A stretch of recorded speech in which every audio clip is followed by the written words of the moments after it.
Boa noite, meus queridos, graça e paz, mais um devocional. E como é bom, né, dedicar esse tempo para Deus.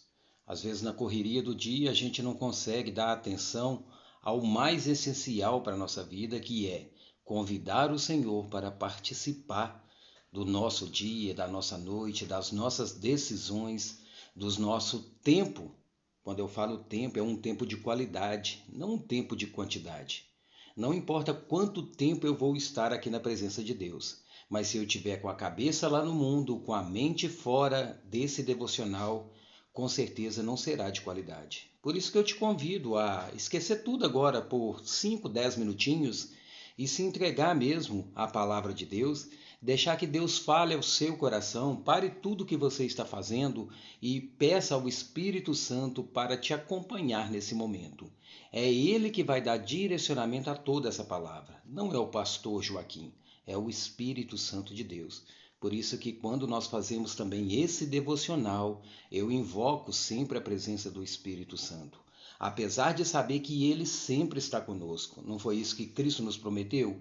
Eis que estou convosco todos os dias, mas agora é o tempo nosso da dedicação a ele. É o tempo de introduzirmos a nossa mente nas coisas do alto, nas coisas do reino, e somente a palavra de Deus pode nos trazer esse entendimento, porque é uma carta de amor do próprio Deus escrita para nós, para nos direcionar aí nas nossas decisões, nos nossos caminhos, na nossa vida. E olha que ela tem um teor muito bom, que se aplicado eu terei vida em abundância.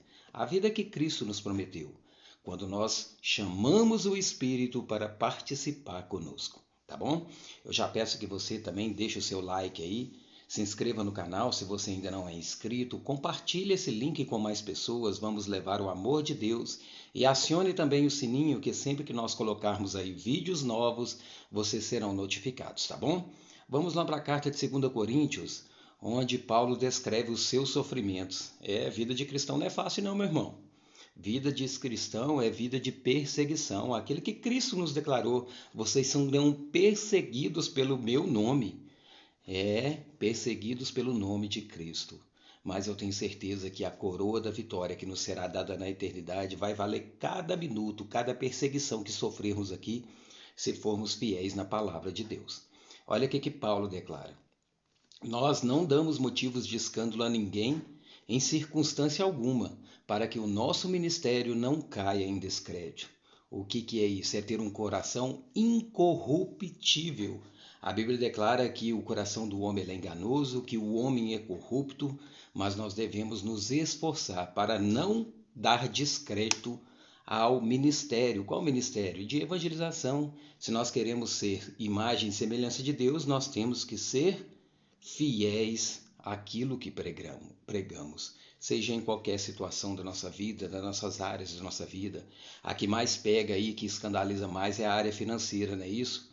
Vemos tanta corrupção aí e homens que se titulam homens de Deus nessa prática.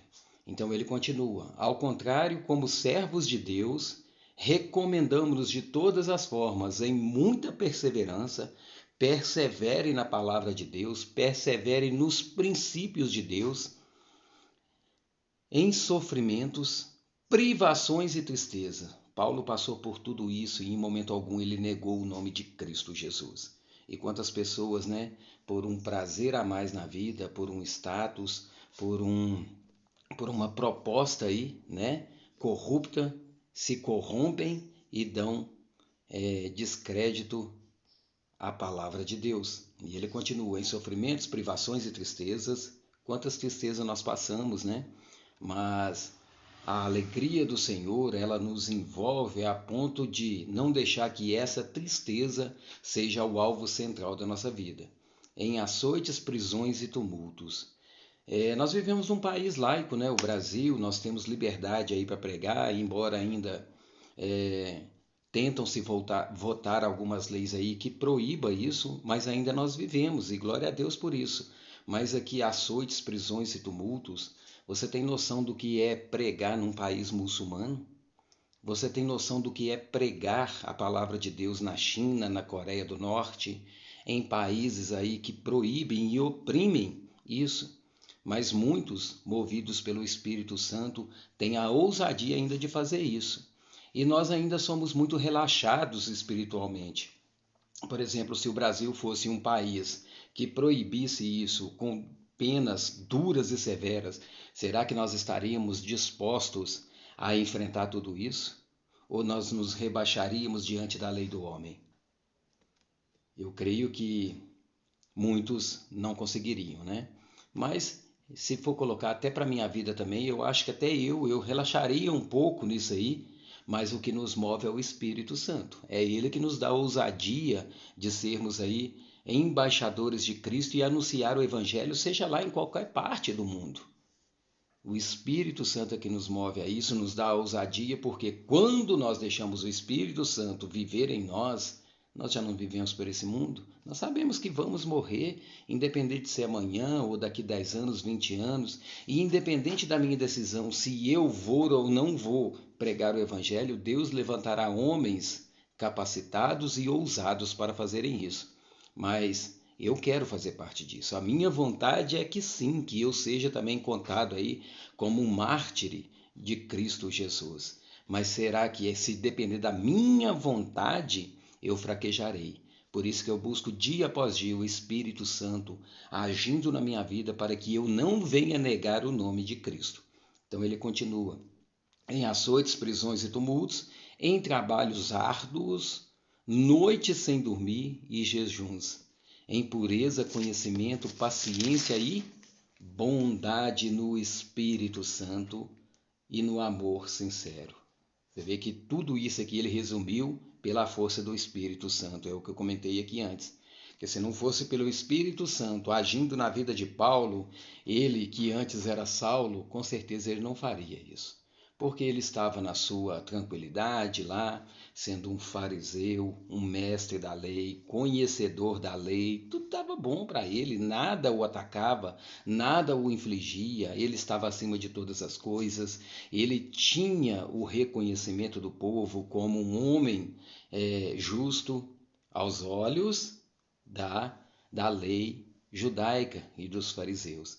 Mas quando ele teve um encontro com Cristo Jesus, tudo isso mudou, porque ele largou o velho homem e foi viver um novo homem em Cristo Jesus.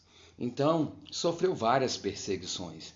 Nós também sofremos, não tão duras e severas como ele, mas nós sofremos críticas, calúnias, fofocas, intrigas.